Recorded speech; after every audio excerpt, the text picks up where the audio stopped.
Hi, welcome to Revenue Marketing Television, the CMO Insight Series. I am your host, Jeff Pedowitz, President and CEO of Pedowitz Group. And today we have with us as our guest, Kira Mondrus, who is Chief Marketing Officer at QASymphony. So Kira, welcome to the show. Thank you for having me. Hi. Hi. So a lot's happened since we had that lunch we had a year and a half ago. You're CMO, you're driving all kinds of stuff. Tell me a little bit about last year, what you've been up to. Well, it has been a whirlwind. I think back to our lunch. I joined QASymphony back in October, and essentially my mission was to come in and really help build the marketing program to scale for significant growth. We are a very fast growth tech company here in Atlanta. Last year we had 113% year-over-year growth. So there's a lot going on, and we really, in order to continue down this growth path, have to do a lot of things quite differently from a go-to-market perspective. So I came in to build out the program, build out a team. Been, definitely not too many dull moments over the last 9 months. So what's the big highlight for you? What's been like a big aha or one of the biggest changes you've had to deal with? Well, I think the biggest change that I've had to deal with is I went from a pretty big company with a very large marketing team to when I came in here, there were three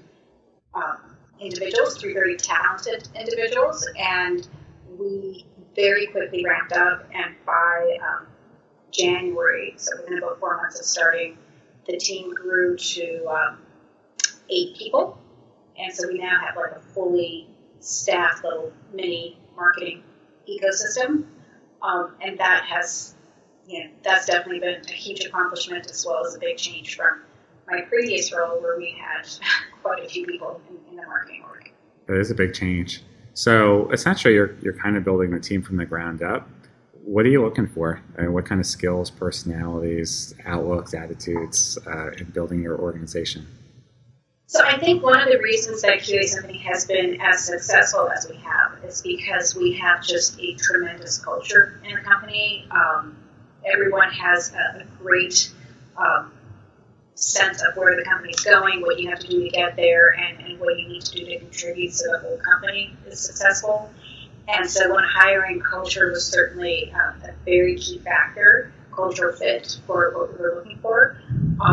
But ultimately, what I needed on the team was to add some modern marketing skills. So we have a very big focus on demand generation, of course. So we have some individuals that have a lot of knowledge in marketing best practices and are quite tech savvy and very, very data driven to build out and support the demand program as well as marketing operations.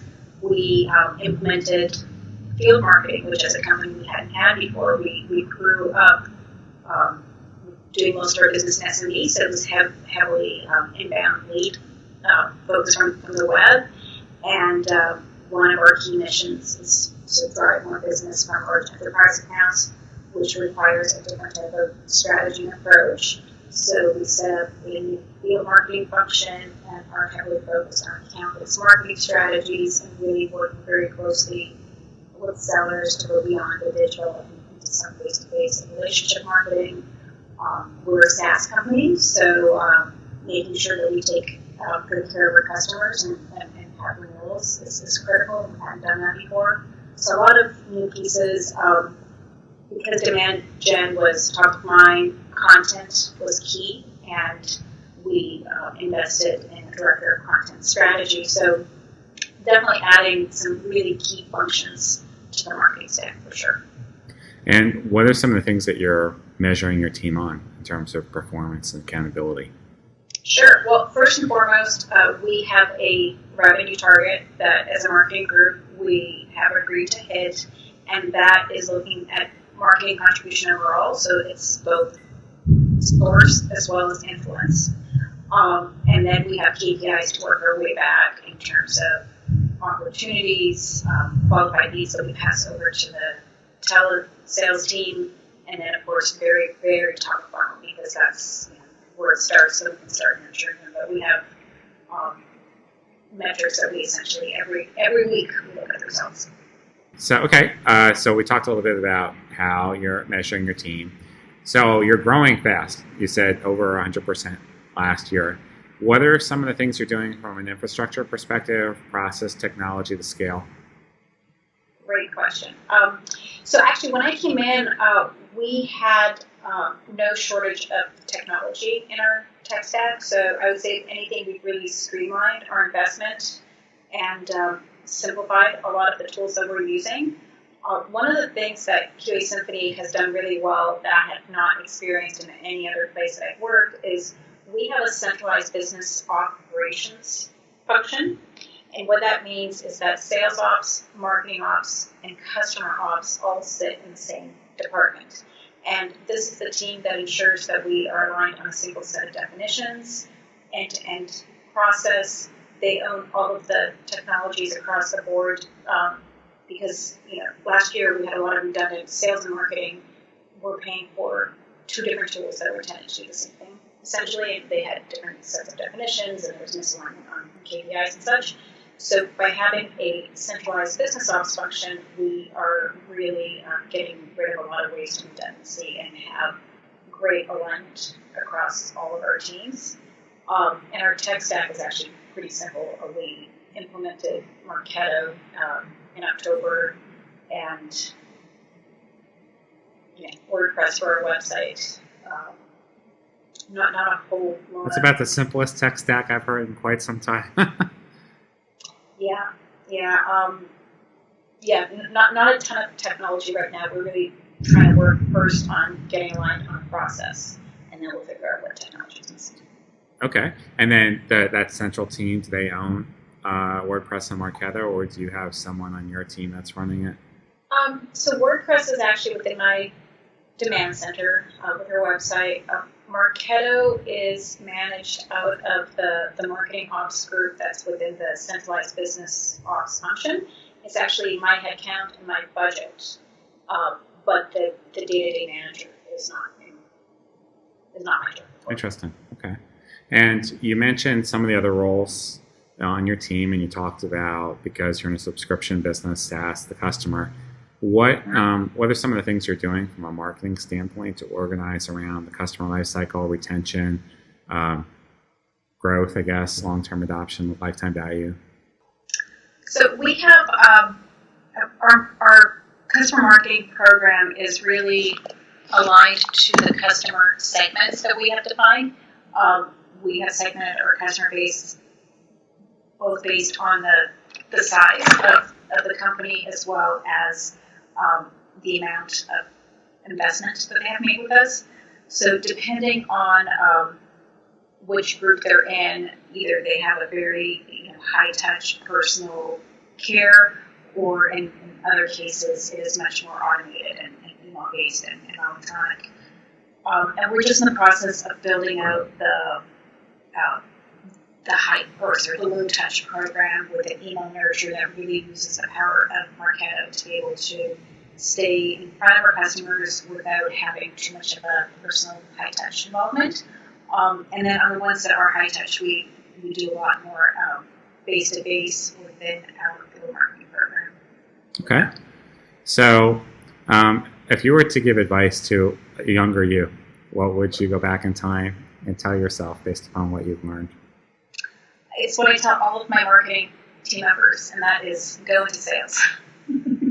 Great advice. I love that one. Yeah. Yeah. When I look back and think, man, I could be making so much more money now and having marketing do all these amazing things for me and give me all these great leads, I think could be killing it. All right. I love it. And finish this sentence. A year from now, my team at QASymphony will.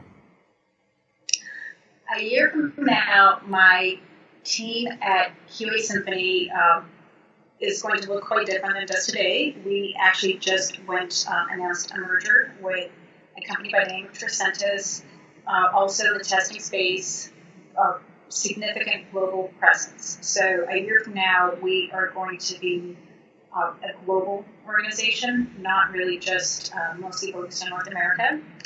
And I think we're going to experience another year of 100% year-over-year growth, so that's going to be very exciting. So are you going to need to do some things differently now that you're going to be global versus mostly U.S.? Yes, I think we're going to have to do a lot of things quite differently. I have the luxury of having my entire team sit out here in front of my office. We are going to be in a highly geographically distributed environment with people in the same department, located not just in different cities but also different countries. So I think we're really going to have to up our game when it comes to communication and collaboration and being sensitive to cultural differences. For one, I think in terms of how we go to market and the marketing programs we put together, again, we're going to have to take into consideration all the various cultural nuances as well as timelines for translations and things like that. So it is going to be very different for the team. I've gone through this for most of my career. I've worked globally, so I'm familiar with it, but for the team, it's going to be really new. I'm sure you have a lot of exciting times ahead. So yeah. I'm just curious because you've been doing this for a while now. Over the last 5 years, what do you think has changed the most in terms of marketing and how it impacts your job? Well, I think obviously technology, right? Technology has enabled us to do so much more and to see so much more in terms of visibility into results and what's working and what's not working, and just being able to really improve the customer experience that we as marketers deliver and really provide a much more personalized, much more relevant, much more authentic, in many cases, experience for the audience that we're trying to target. I have really enjoyed my ability, year over year to get much better visibility into the results and marketing contribution, right down to individual pieces of content and how they contribute to revenue or pipeline, which I could not have done 5 or 10 years ago. And I think ultimately the talent that is coming in, that is growing up in marketing, is really, really strong. I think because as young marketers, they've always had access to this technology. They're strong and they're getting better and better. It's quite a different world than it was 15, 20 years ago. Amen for that. Absolutely. So, Kira, it's so great having you on the program. Congratulations on all your success. And we'll have to check back in a year and see how this whole global expansion thing is working out. Awesome. Thank you so much. This has been really fun. Thanks for having me. You bet.